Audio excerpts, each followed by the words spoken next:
नमस्कार दर्शकबिन म चाहिँ आज थोरै फेरि मेरो अहिले चल्लाहरू यो चाहिँ लगभग अब 1 महिना भएर अब लगभग 8 दिन जति भयो। चल्लाहरू चाहिँ अहिले यो अवस्थामा मैले छोडेको छु। अहिले चाहिँ हाम्रो यसरी कम्पाउन्डहरू बनाएर राखिरहेको अवस्थामा छ र अझै पनि हामीले यस चल्लालाई मेन्टेन गरेर चाहिँ अब यसरी आटो डिम्कलाहरू अब दाना पानी दिने भाँडाहरू चाहिँ यस्तो तरिकाले चाहिँ राखेको छु। अब हामीले धेरै व्यवस्थाहरू मिलाउनु पर्ने हुन्छ। चल्ला ब्रिडिङ गर्नेदेखि लिएर चल्लालाई म्यानेजमेन्टदेखि गरेर चल्लाहरूलाई हुर्काउने तरिकाहरू चल्लाहरू चाहिँ एकदम अब लगभग किनेर चाहिँ अब एक महिना भयो। अब खरगोशको भ्याक्सिन मात्रै दिनु बाँकी छ। अरू सबै भ्याक्सिन चाहिँ मैले दिएको अवस्थामा छु। अब हाम्रो चाहिँ अलिकति खोराहरू चाहिँ यस्तो तरिकाले बनाएको छु। अलिकति दीर्घकालीनसम्म टेक्ने तरिकाले चाहिँ अलिकति हावाहुरी आए पनि चाहिँ हामीले अलि खोराहरू चाहिँ अलिकति अब छोप्न नपर्ने स्थिति चाहिँ बनाएको छु। यो चाहिँ फेरि हाम्रो चाहिँ माथिको तल्लोमा यसरी ढलान गरेर पालेको छु साथीहरू। अब किनभने यो अलिकति यो ढलान नगर्दाखेरि चाहिँ अब लिप्न नसकिने अनि सबै पुवाल पार्ने हुन्छ। यो बोइलर जस्तो हुँदैन यो लेयर्स कुखुराहरू पाल्दाखेरि। त्यही कारणले गर्दाखेरि चाहिँ अब हामीले विभिन्न किसिमका कुराहरूलाई ख्याल गर्नुपर्ने हुन्छ। यो चाहिँ आटो डिम्कर मैले यसरी सबै कुराहरू चाहिँ राखेको छु। अब हामीले देख्नमा त्यति सजिलो छ, अब गर्नमा सक्छ भने जस्तो सजिलो छैन, गाह्रो नै छ यही भन्न चाहन्छु। त्यही कारणले गर्दा अब फेरि म अर्को भिडियो देखाउन गइरहेको छु तपाईँहरूमा। यस्तै भिडियो अलिकति तपाईँहरूमा देखाउँछु। यतातिर फेरि अर्को कुखुराहरू चाहिँ यसरी अन्डा पार्ने कुखुराहरू चाहिँ मैले राखिरहेको अवस्थामा छु। अन्डा पार्ने कुखुराहरू चाहिँ यसरी गुडाहरू बनाइदिएको छु। अब त्यो सँगसँगै अब यसरी यहाँ चाहिँ अब त्यस्तै 100वटा जति यो फुलमा चाहिँ राखेको अवस्थामा छु। मैले फेरि थोरै भिडियो फेरि तपाईँहरूमा बनाउन गइरहेको छु। यो चाहिँ लगभग अब 1 वर्ष भयो। 1 वर्ष पुरो भएर सेकेन्ड इयर्समा लाग्दैछ। लगभग यो पनि मैले चल्लादेखि नै सुरु गरेको हो। अब खोर चाहिँ अलिकति हाम्रो गाउँघरको हिसाबले बनाएको थियो, अलिकति साझा तरिकाले, अनि एक साइड मात्रै हावा जाने हिसाबले। किन भन्दाखेरि अनि माथि र तल्लामा ढलान गरेको अवस्थामा छ, यही भन्न चाहन्छु। यस्तै भिडियोमा फेरि तपाईँहरूमा देखाउनेछु। किन भन्दाखेरि हामीले कुखुरा पाल्न भने जस्तो साझै छैन। यहाँनिर कुखुराहरू चाहिँ पुरा अब पानी पनि पायो भने मैले यसरी आटो डिम्कर राखिदिएको छु।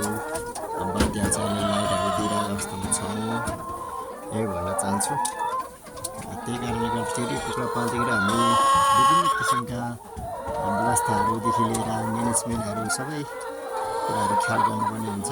कुखुरा पाल्न भने जस्तो सजिलो साझै छैन। अब हामीले अब त्यस्तै हो। अब कुखुरा पालेर कतिपय व्यक्तिहरूले चाहिँ अब होइन भिडियो क्लिक गर्ने व्यक्तिहरूले भन्दा पनि अब स्वयं आफू व्यक्ति कुखुरा पाल्ने व्यक्तिहरूले मात्रै सोध्दाखेरि कतिको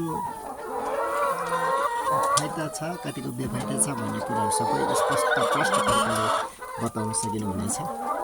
किन भन्दाखेरि हामीले युट्युबरले युट्युब बनाएर मात्रै हुँदैन साथीहरू। हामीले चाहिँ अब कतिपय कुराहरू चाहिँ युट्युबको घरमा युट्युब हेरेको मात्रै चाहिँ अब कुखुरा पाल्छ होइन। त्योभन्दा पनि स्वयं आफूले अब कुखुरा पाल्दा के व्यवस्थाहरू गर्नुपर्छ, कस्तो म्यानेजमेन्टहरू गर्नुपर्छ भन्ने कुराहरू चाहिँ स्पष्ट तरिकाले बताउन सकिन्छ। त्यही कारणले गर्दाखेरि हामी साथीभाइहरू चाहिँ अब कुखुरा पाल्नुभन्दा धेरै विभिन्न किसिमको कुराहरू पनि ख्याल गर्नुपर्ने हुन्छ, यही भन्न चाहन्छु है। अब यो चल्लाहरूले अन्डा कहिले पार्छ भन्दा अब लगभग अब 3 महिनामा फेरि अन्डा पार्न सुरु गर्छ। यो लगभग 1.5 महिना हुन लाग्यो। लगभग अब फागुनको 8 गते हालेको, अहिले लगभग चैतको 16 गते 18 अनि 19 गते हुँदैछ।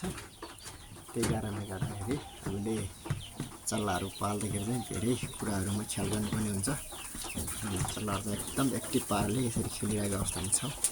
अब हेर्न त सजिलो छ साथीभाइहरूलाई। अब यो चल्ला कसरी हुर्कायो होला, कसरी बढायो होला यो ठाउँसम्म भन्न चाहिँ अलिकति गाह्रो नै छ, यही भन्न चाहन्छु।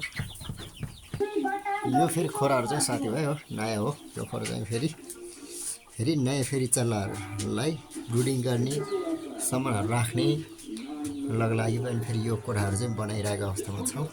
त्यही भन्न चाहन्छु। यदि तपाईँहरू चाहिँ कुखुरा कसरी पाल्ने, कुखुराले कसरी खोर बनाउने भन्ने कुराहरू सोध्नुहुन्छ भने धेरै गाह्रो नै छ है। यता चाहिँ फेरि हेर्नुहोस् साथीभाइहरू, यो चाहिँ अब लोकल कुखुराहरू हो साथीभाइ। लोकल कुखुराहरूको अन्डा चाहिँ यसरी पार्छ है भुइँतिर अन्डा। यो लोकल कुखुराले चाहिँ अन्डा फेरि कसरी पार्छ भन्ने साथीभाइहरू, लोकल कुखुराले अन्डा चाहिँ लगभग अब भुइँतिर फाल्छ, भुइँतिर पार्दै फाल्दै गर्छ है साथीभाइ। अब के गर्ने, लोकल कुखुराले अन्डा चाहिँ यसरी पार्छ, यही भन्न चाहन्छु। लोकल कुखुरा चाहिँ अब यसरी पहिलो अवस्थामा चाहिँ मैले कुखुरा पालिरहेको अवस्थामा छ, त्यही भन्न चाहन्छु है साथीभाइ। यो भिडियो क्लिक त गरिरहेछ, यो को व्यक्तिले क्लिक गरिरह्यो होला भन्न साथीभाइहरूले। सयमा आफै व्यक्ति, आफ्नै फार्मको आफ्नै मालिक बोलेको हो, त्यही भन्न चाहन्छु। अब कतिपय अर्काको कुखुरा फार्मको भिडियो बनाछ भनेर कुराहरू आउँछन्। म चाहिँ अब प्रायः जस्तो अर्काको भिडियो बनाउँदैन, आफैले स्वयं आफैले गरेको। अब कतिपय कुराहरू चाहिँ अब के हुन्छ भने अस्ति चैता 15 को जनआन्दोलनमा अलि युट्युबर एउटा मिडियाको व्यक्तित्वहरू पनि मारियो। अब हामी चाहिँ के हुन्छ भने अब कतिपय कुराहरू चाहिँ अब हामी नेताको पछि लाग्नुभन्दा चाहिँ अब आफ्नै यसरी फार्ममा खटिरह्यो भने न कसैले मार्ला भन्ने डर, न कसैले के होला भन्ने डर कसैको चिन्ता छैन। यति मात्रै चिन्ता हो कि भोलि यसलाई म्यानेजमेन्ट भएन, भोलि के तल माथि भए चाहिँ कुखुरा मरेर आफूलाई घाटामा जाला भन्ने मात्रै चिन्ता हो। अरू स्वयं त्यस्तो साझै घाटा हुने समस्या त हुँदैन, यही भन्न चाहन्छु। अब कुखुराले अन्डा चाहिँ यसरी जहाँ पाए त्यही पारिरहेको अवस्थामा हुन्छ। यो लोकल कुखुराहरूले चाहिँ अन्डा चाहिँ त्यही कारणले गर्दाखेरि म चाहिँ यही साथीभाइहरूलाई आज यो लोकल कुखुराको अन्डा टिप्ने क्रममा छौँ।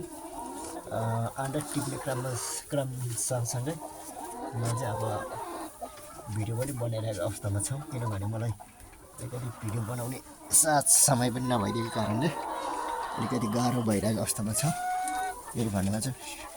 अब कुखुराहरूले अन्डा टिपेन भने चाहिँ यसरी फुटाउने पनि हुन्छ, यही भन्न चाहन्छु।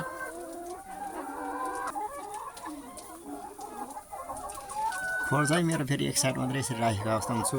अब यतातिर सबै ढलन गरेको छु। किन ढलन गरे भन्दाखेरि चाहिँ अब कुखुरालाई अलिकति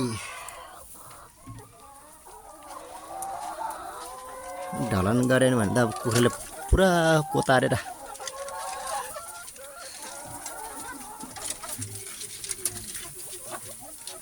अब यता फेरि भालेहरू पनि राख्दैछु। भाले चाहिँ अब लगभग मैले सिद्धिरहेको अवस्थामा छ।